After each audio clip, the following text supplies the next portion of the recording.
Welcome to Stand Up.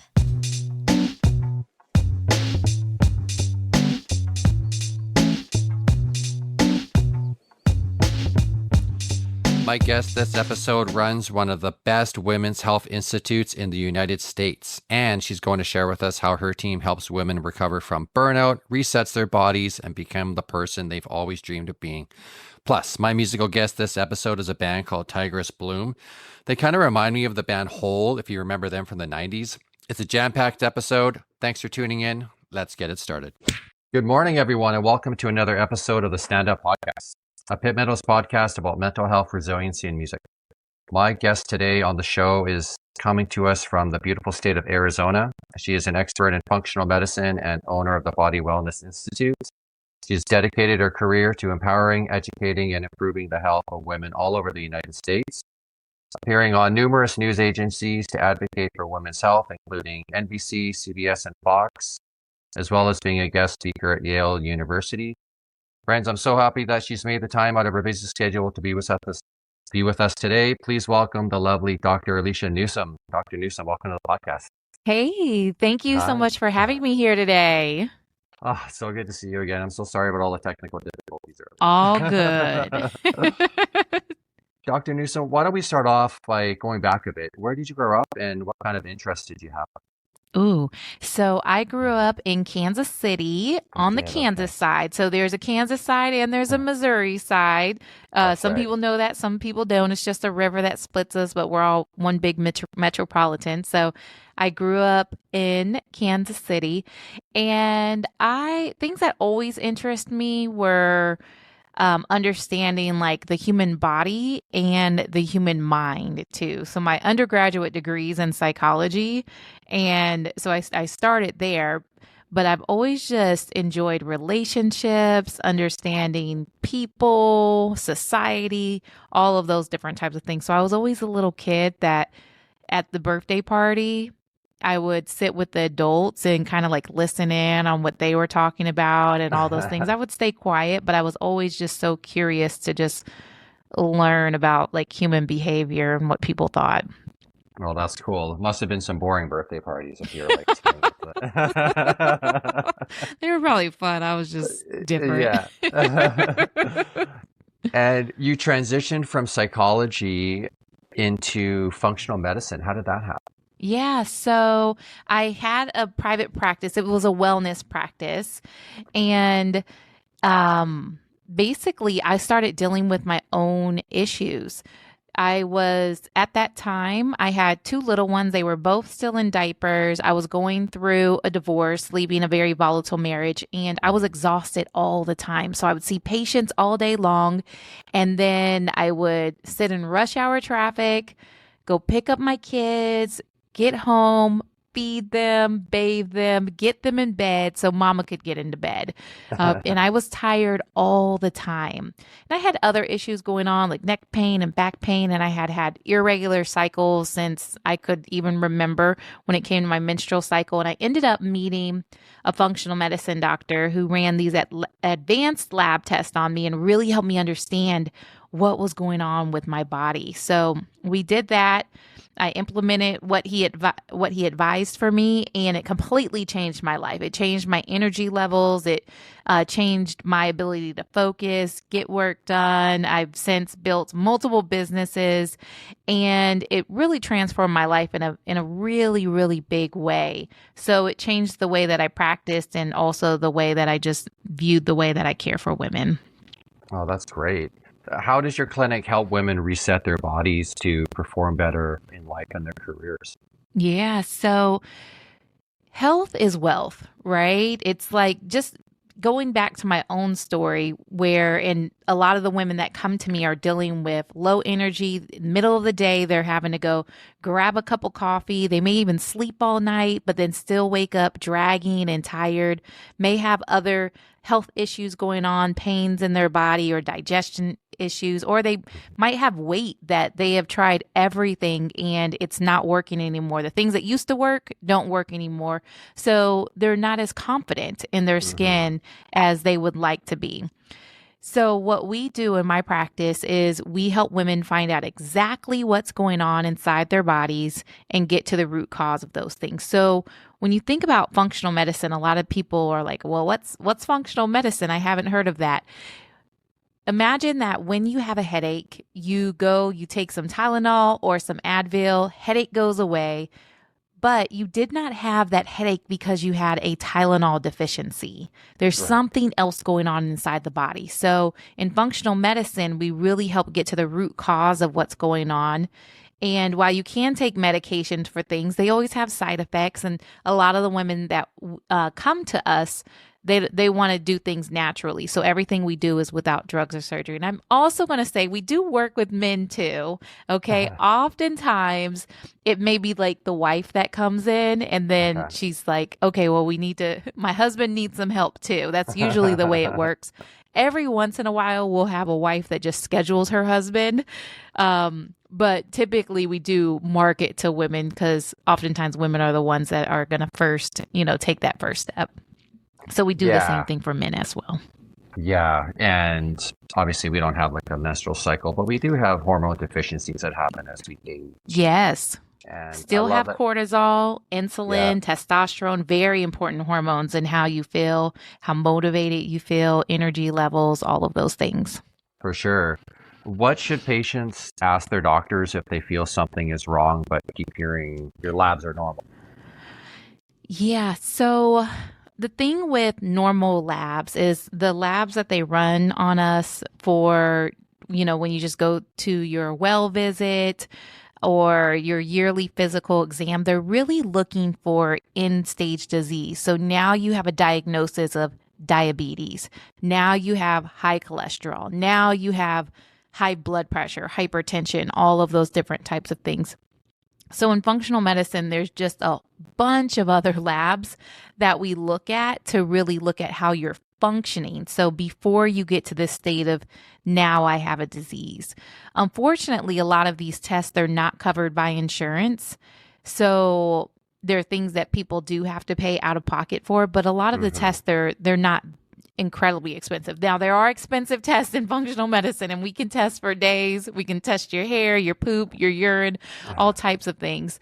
But they would important markers that you could ask for and see if your doctor could run them. A very important one would be fasting insulin, looking at what's going on there. So glucose is the hormone, or not the hormone, the blood marker that they normally look at, but glucose only tells us part of the picture. A lot of times you can have normal glucose levels, but every time glucose goes up, insulin's got to come out and it's got to lower it. And it, so glucose goes up, you've had some carbs, some pasta, some cake, some chips, or just stress can cause glucose levels to go up. Insulin's got to come out and lower that. Every time it's up, and a lot of people are running through life with glucose up all day, so insulin is having to work really, really hard. So when you get your blood work done and glucose looks normal, we really need to look and see what insulin is doing and how hard your pancreas is really having to work to keep those levels down versus waiting until like, well, now you're diabetic, or now insulin's like, yeah, we're not going to give her or him that anymore because it's been working really, really hard. So fasting insulin are very important numbers. Other numbers that are typically missing on a typical panel is a full thyroid panel. Oftentimes they just look at TSH, and TSH is thyroid stimulating hormone. It's made in the brain. It tells the thyroid to produce T4. T4, though, needs to be converted into T3, and that's for hair, skin, nails, energy, metabolism, all of those things. So you want to see what free T and free T4 are doing, because that conversion from 4 to 3, I know it's going backwards in numbers, that conversion happens in the gut and the liver. So it's really not a thyroid issue a lot of times when people have those going on. So free T3, free T4, and then reverse T3 is when your stress hormones, cortisol, could be blocking your thyroid as well. And then there's antibodies to look at as well to see if there's any autoimmune. Iron is another important one. Vitamin D is another important marker, as well as ferritin. And then when it comes to your cholesterol, your lipoproteins are important to look at as well, because cholesterol gets a bad rap, but not all cholesterol is bad cholesterol. And all bad cholesterol isn't dangerous cholesterol. So there's markers for them to look at there. I would ask the doctor to go deeper. So that would be my long answer to that question. And then you would also look at their lifestyle as well as their diet to just see how it's all combining and where you can Yes. And find some solutions. that's the thing with functional medicine. A lot of times, and I have amazing colleagues and friends who are still in the conventional side of medicine, but they don't have the time to talk about, okay, what's going on with your lifestyle? What's going on with your stress? Oftentimes people go to the doctor, and even if they're told your labs are normal, and they're like, but I don't feel good. I feel awful, right? They're like, okay, well, here's an antidepressant.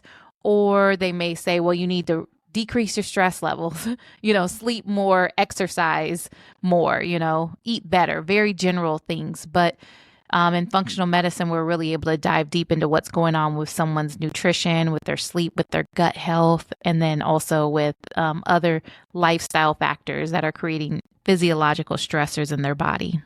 I love that. You take the time. Yes. Now, more than ever, you usually have time for one complaint, and then you have to rebook another appointment to address another and issue. That's an insurance thing, because you can only bill for like that one conversation, which is crazy. I know they, even in pediatrics, they'll do that because you can't go in for like your well visit or the monthly ones that they have. You have to like come back, and now it's like a sick visit. It's insane. Yeah. And then in Canada, because it's national insurance, but they only really want to book you for one complaint because they want to put as many people in on that list as possible because they get paid per client. Yes. So it might be like, okay, yeah, well, we only have 10 minutes. Like, well, I got a few other things going on. It's like, well, you got to schedule another visit. And there is a money-making aspect to that, right? Oh, yeah. A lot of times they say, we'll say that the healthcare system is broken, but it's not. There's people that profit off from the way that it's set up right now. And people staying sick, and people not having the knowledge and understanding of what's going on in their body, and just kind of being pushed through the system like a mill. Right, for sure. I'd like to see more of a collaborative approach from like having the government to help us with our diets and make sure that these health problems aren't accelerating like they are right now, right? Yes, it's so important. In Canada, do they cover nutritional? I know here dietitians, like those kind of visits can be covered where they just talk to you about your food. Do they do that in Canada? Not really. You would have to have that with some sort of a external insurance plan with your company. Oh. But if you just went into your GP or to the hospital, you'd probably just get referred to a specialist, and then you might have to wait 6 months or a year. Oh my goodness. And that's even if they think that you need it. Yeah. So it can be a challenge, to say the least, for people. Wow. What gold nuggets of information have you discovered with your clinic so far? When you say gold nuggets, what do you mean? Well, I know that you've done a lot of research and you've got a lot of different clients. What sorts of things have you discovered throughout all this time that are some of these root causes for women, stress and their health, maybe not being at their best? Yeah. So when I first was introduced to functional medicine, the main thing that he was focusing on with me was my adrenals, which is your stress, your glands. They're little glands about the size of a walnut. They sit on top of your kidneys, and they produce your stress hormones like cortisol and adrenaline and all of these things when you get stressed, right? And I've expanded what I do since then, and where I look and what I find going on with women that come into my practice. So adrenals is always very important because we're under a lot of stress. Mental, emotional stress is very impactful on our bodies, but there's other ways that our body gets stressed as well. So toxins are very important to look at. So toxins come in two forms. There's biotoxins, and then there's environmental toxins. Biotoxins are mold, fungus, parasites, bacteria, viruses They live inside of our body. They need our nutrients to live. They're like leeches, right? They have to feast off from us. We're the host. And they create all types of disruption within the body, within the gut, within the brain. And then there's external toxins. External toxins are going to be things that are in the environment, in our water, in the air that we breathe, the skin products that we use, cleaning products, all of those different types of things. And oftentimes those are endocrine disruptors. So they mimic different hormones in our body. They create all types of chaos. But the thing is, to catch here is that those are stressors on the body. Okay, so even though it's not mental, emotional stress, our body is still responding physiologically to this as a stressor. And then there's another area that I really look at and find a lot in my practice is a bucket that I would call deficiencies. So nutrient deficiencies are really important. So not getting enough protein, good fats. We need certain levels of vitamins, minerals, amino acids, antioxidants, very important. And then gut health. So that is a very big one. And it's always a debate, like what's more important, like the adrenals, what's going on there, or like what's going on with the gut. So the gut has over 10 times the nerves going from the gut to the brain than what's leaving out from the entire peripheral nervous system. So the gut really controls a lot with what goes on with our mood, with our focus, and our entire bodies. So the gut is a very important area, and then also sleep. And sleep is the most underrated free tool that people can use to really regain their health, their energy, their vitality. And sometimes there's hormonal issues going on that's stopping someone from being able to go to sleep. Yeah. I'll find people in my practice, they're tired all day. And then at night, they're like scrolling on the internet, or you'll hear people say, well, I'm a night owl. That's when I come alive, right? And I'm able to work. And it's like, no, we were really created to sleep when it's dark outside and have this specific circadian rhythm. But really getting good sleep is very important. And again, without that, it really impacts our hormones. It impacts our digestion, inflammation in the body. And again, it's another stressor on the body. Have you found it's true where some people just don't need as much sleep as others? I find that there's a certain window that people need where I'm more like 8 to 9 hour girl. Like I like sleep. I need sleep. I can do 7 hours, but then I'll tend to pick it back up. But there are people that can go, 6 hours without sleep. I mean, with sleep. And then, but when people start, I have some people that I've known over the years, it's like, oh, I can just do 4 hours, and I'm like, no, you can't. Like eventually you crash, or it's like, or then your body feels that it wants to catch up, even though you can't really catch up. But I do find people have different sweet spots of what works for them. Yeah. Dr. Newsome, can you explain to us cavemen out there what is going on with their wives or girlfriends when they're going through menopause? Ooh, yes. All right. So menopause and perimenopause today is much different than it was several generations ago. Right now, women are really having a rough time going through perimenopause. And it's actually the age range from 40 to 60 years old is the highest rate of suicide among women. Wow.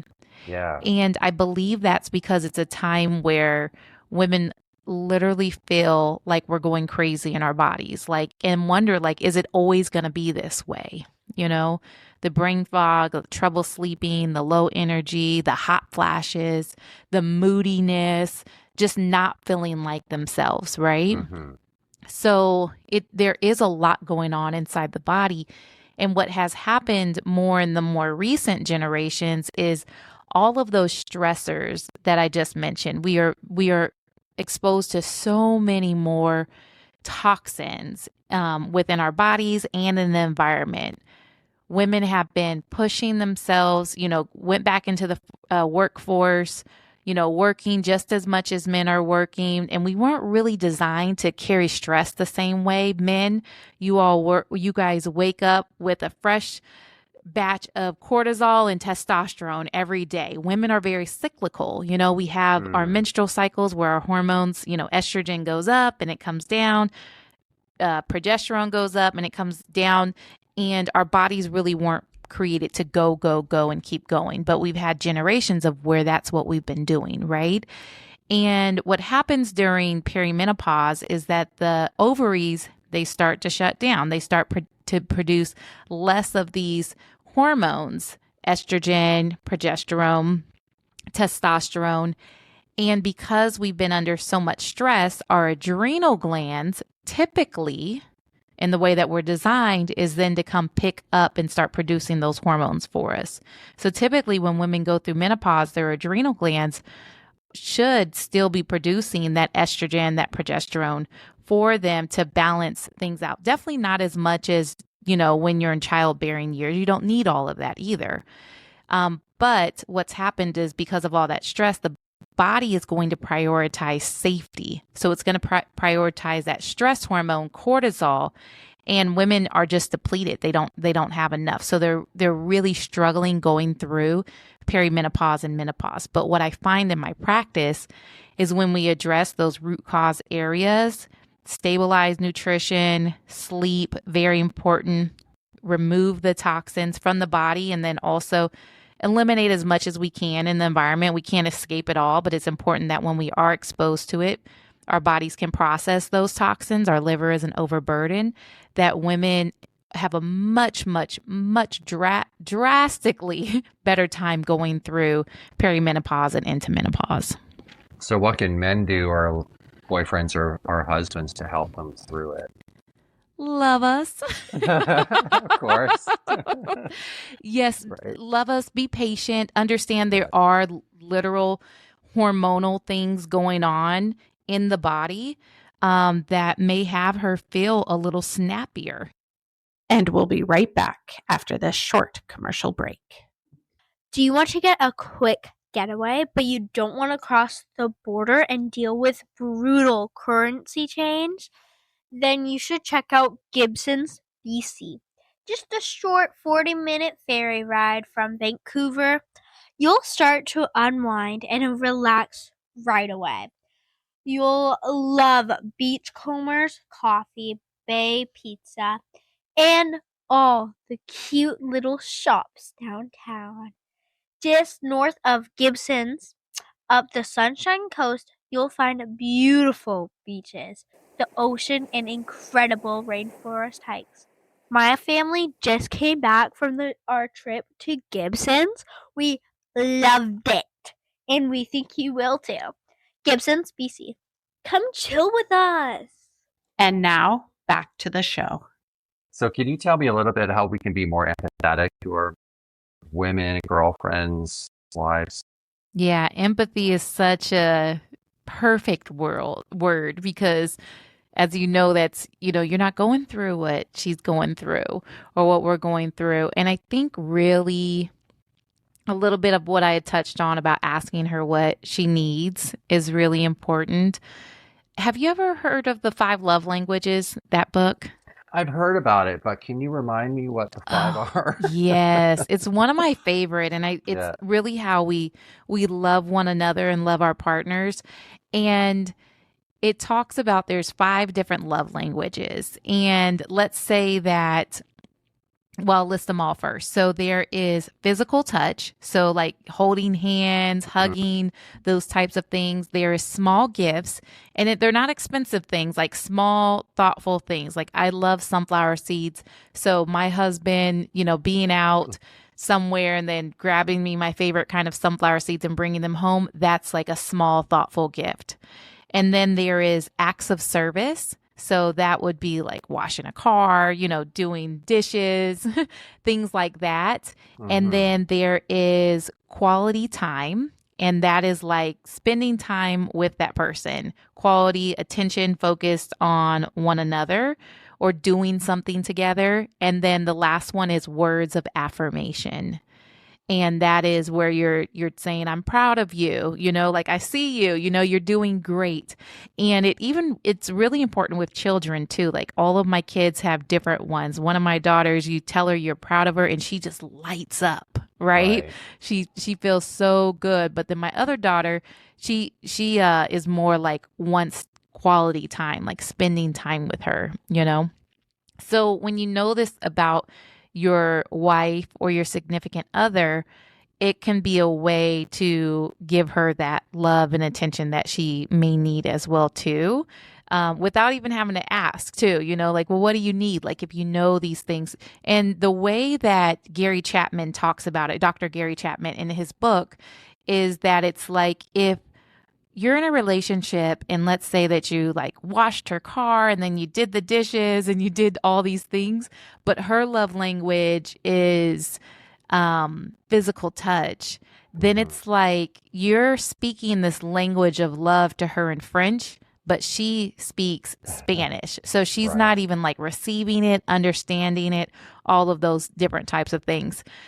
So really understanding each other's love language can be very beneficial for just, connection in a relationship. I know that's a little different thing of like, I know we were talking about empathy, but it came to me as just like a beautiful thing in a relationship. And especially when a woman is going through perimenopause where she is just not feeling like herself, really being able to be loved in a way that she can receive and understands can be very helpful.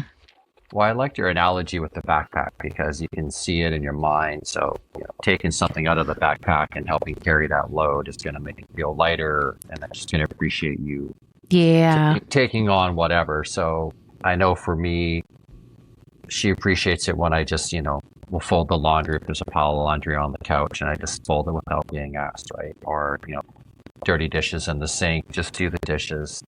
Don't expect any thank yous for it, but she's told me she notices all that stuff. So that's kind of a part of her love language, right? Get that stuff done so that it's just one thing that doesn't have to worry about it anymore. Yeah.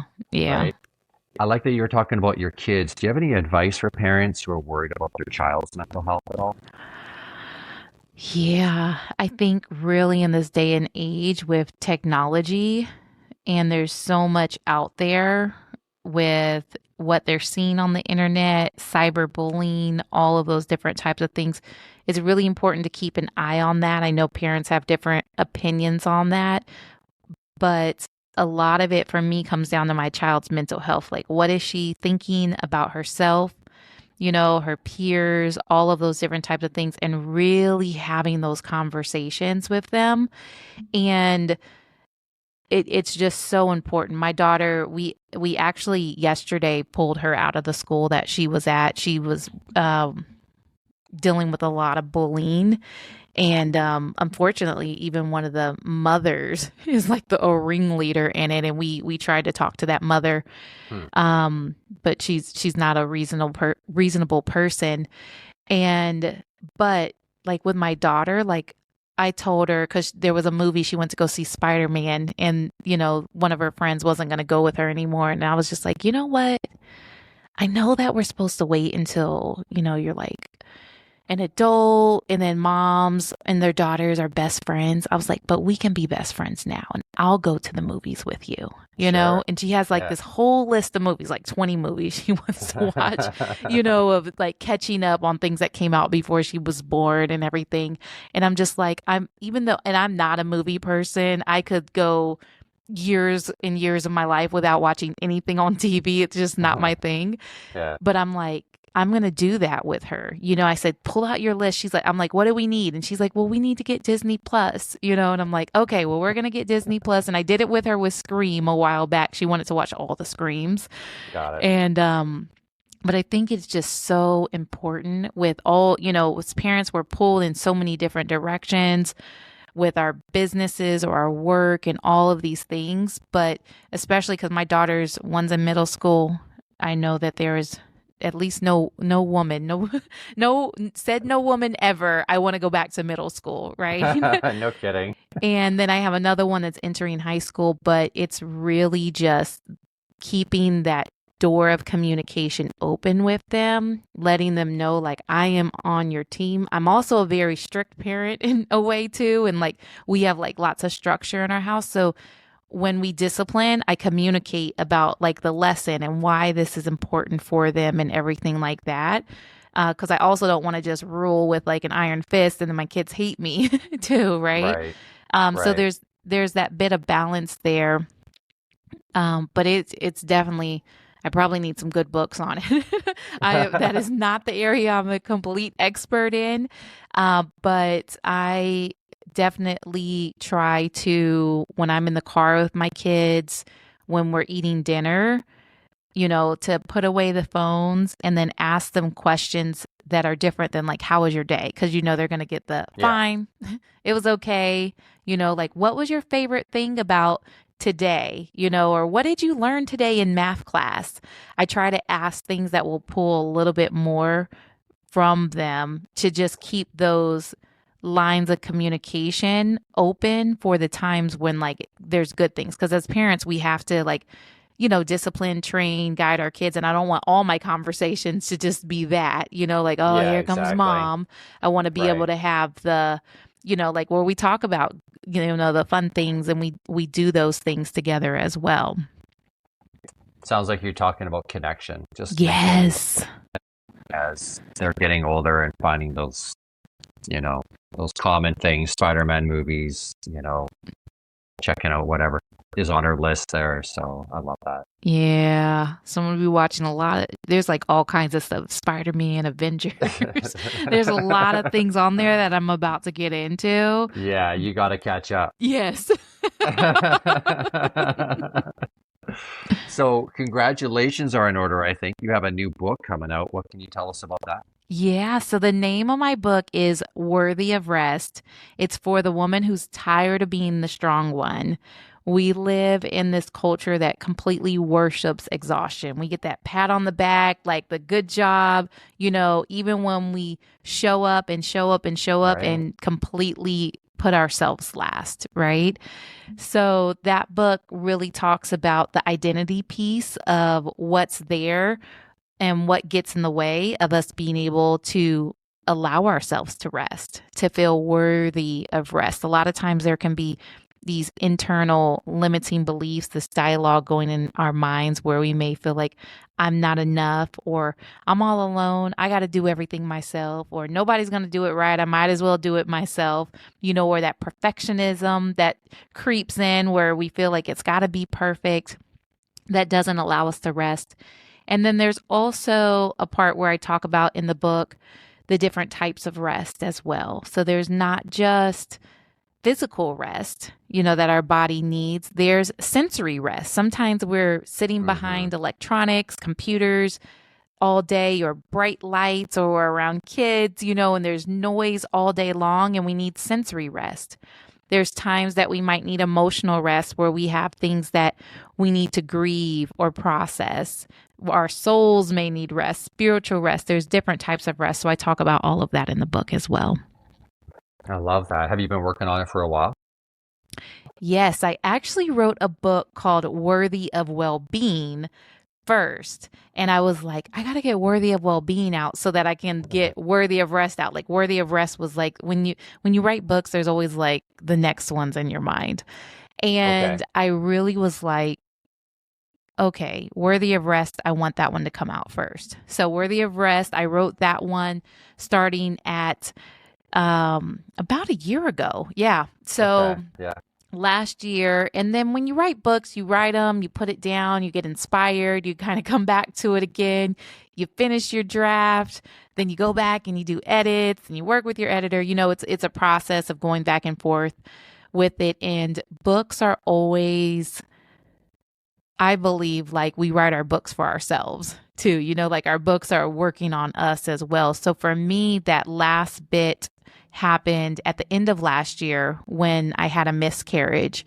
And the following year, at the beginning of this year, I had a All Things Women's Summit. I had over 70 speakers, and there were things on holistic health and wellness, leadership, business mastery, all of these things. But I interviewed over 60 of them. So at the end of last year, my calendar was like packed, all of these things. And then I ended up in this place of being unsure. The doctor was like, okay, we don't see a heartbeat. Oh, wait, no, we do. It was a really long process and ended up having a miscarriage. And it really shook me up in a way, helped me kind of heal from some childhood wounds, because a lot of things go back to that. But it shook out that last part of me that wasn't giving myself permission to rest. And it really allowed me to be like, okay, yeah, like finish up my book. And it really ground myself and anchor into what is true. Well, you got a lot going on. If someone's thinking of starting a book, what advice would you give to them? Oh, I would say to just start writing. What I tend to do, I don't write in any type of linear fashion.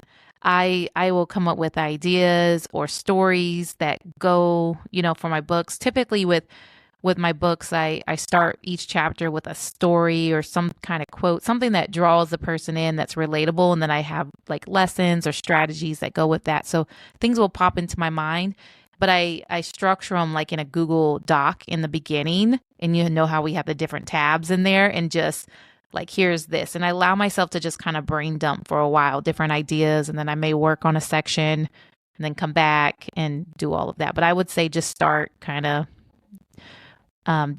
brain dump as things come. Yeah. Some people recommend putting together your entire outline from the beginning.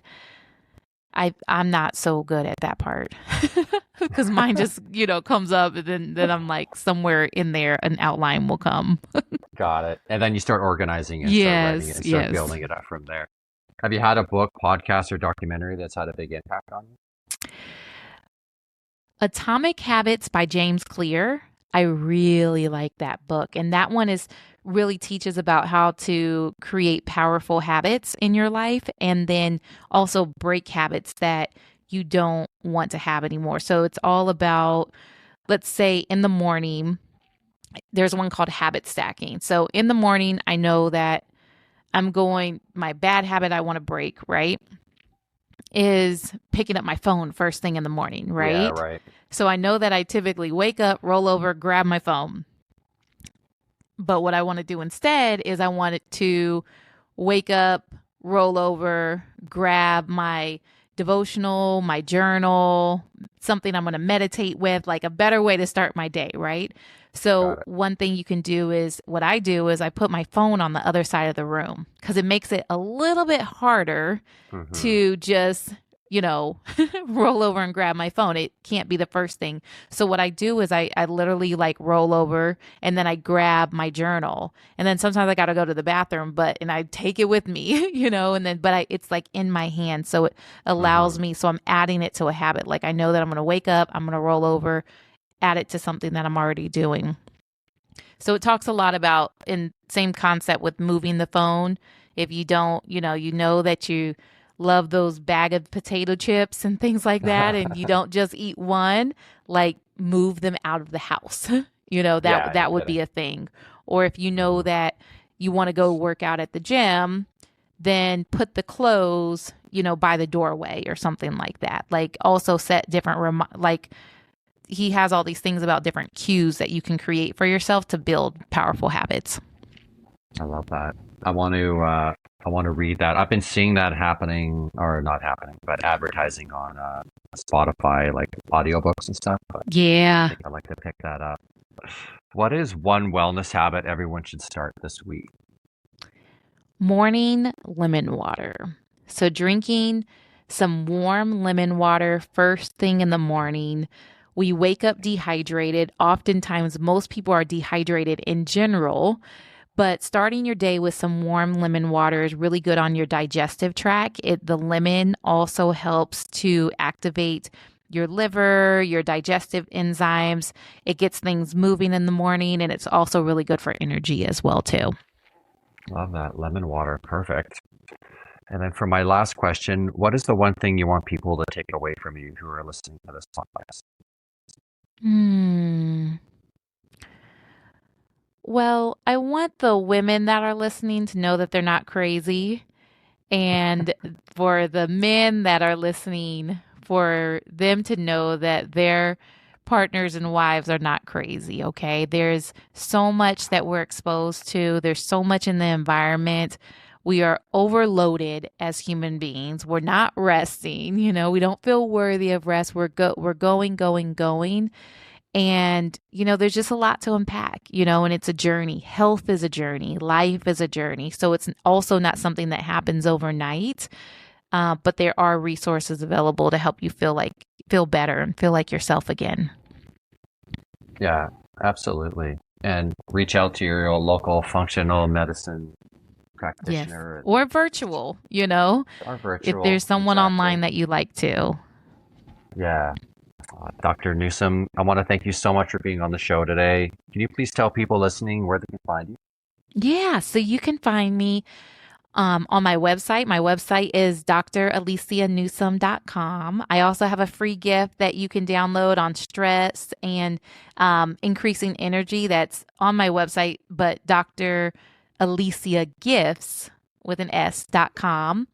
That will take you there.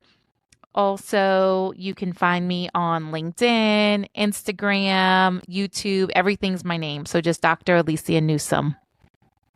Perfect. And then I'll have those links on the webpage as well for anyone that wants to connect and discover Dr. Alicia that way as well. Awesome. It's been a pleasure talking to you. I'm really happy that you connected, and I hope you have an amazing day. Yeah, thank you so much. Thank you for having me here. What a shining light she is. That was the beautiful and wonderful Dr. Alicia Newsome from the Body Wellness Institute. All right, friends, here is my featured artist of the show, hailing from California and Baghdad, Iraq. Here is Tigris Bloom with their awesome summer song, Take It Easy, Ya Azizi. Check this song out.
That was the amazing Tigris Bloom with their track Take It Easy, Yeah Azizi. Love it. That song gets stuck in my head every time I listen to it. Thank you, Tigris, for allowing me to play your song and sharing it with the world. You can find more of Tigris Bloom's music in the link below and on Spotify and SoundCloud. I want to thank Dr. Alicia Newsome for coming on the show and sharing all of her knowledge with us. You can find her at dralicianewsome.com, and she has her own podcast called The Whole and Complete Woman, which you can find on Spotify and Apple. And a huge thank you to you, the listener. I appreciate you listening every 3 weeks. And if you're new to the podcast, be sure to hit that follow button in the top right corner so you never miss an episode. Oh, and just an update on a previous show. Donnie Val and the rest of Langley's Finest came in 8th in the International 3-on-3 basketball tournament in Syros, Greece. A huge accomplishment. Well done, guys. I hope you have a great rest of your day. Be kind to each other, and I'll talk to you in another 3 weeks. See ya.